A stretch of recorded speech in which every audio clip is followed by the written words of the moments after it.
When you're talking about the death of 11 people, the loss that the accumulation of all those years, all those lives, all that went into the family life, the professional life, the Jewish congregational life, all the aspects of the loss just for those 11 who died is unquantifiable. And then you take it farther into all the other people like me who were wounded or affected in other ways. The city was never so united with one thing as after this. Everybody felt a loss. Everybody in the city felt a great loss. There was no anti-Semitism after.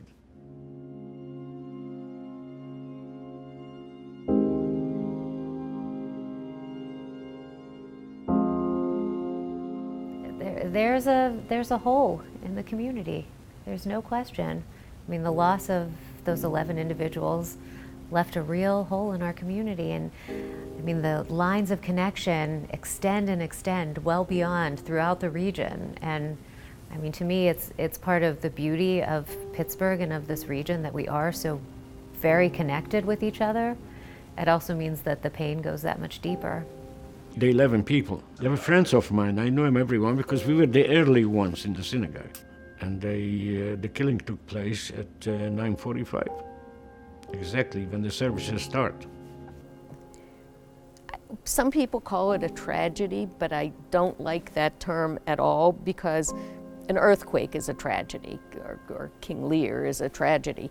But this was an atrocity, it was a horror, it was a massacre. And people's lives were changed, and we shouldn't forget about that, and we have to go forward and teach something positive to replace that. I feel like we lost part of our innocence. That whole thing about Mr. Rogers' neighborhood, the whole thing about the big city that's the blue-collar city that has the big heart, and all of those different characteristics that we really like to be so proud about has been not taken away, but added to it the scene of the worst anti-Semitic crime in American history. We've lost the ability to say it'll never happen here.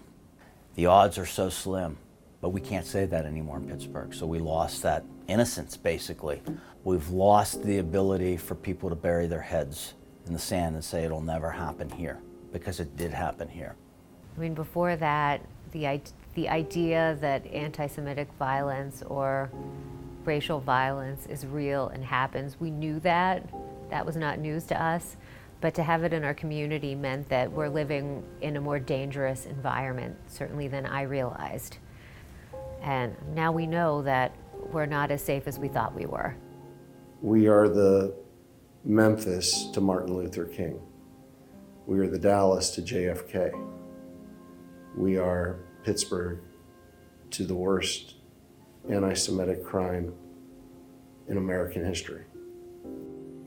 When you have to walk into a church, a synagogue, a shopping center, a Walmart, the museum, a coffee house, and worry about, is the next guy coming in going to come in with a gun?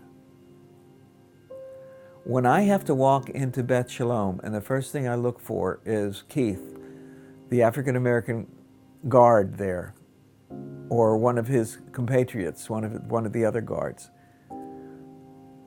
to feel comfortable. That's untenable. That's ridiculous. In Jewish, we say that if you save a life, you save the life of the world. And if a life is lost, the life of the world is lost. That value of life is just so critically important to being a Jew in the world that it's impossible to say what's been lost. A lot. But what is gained is more important to me.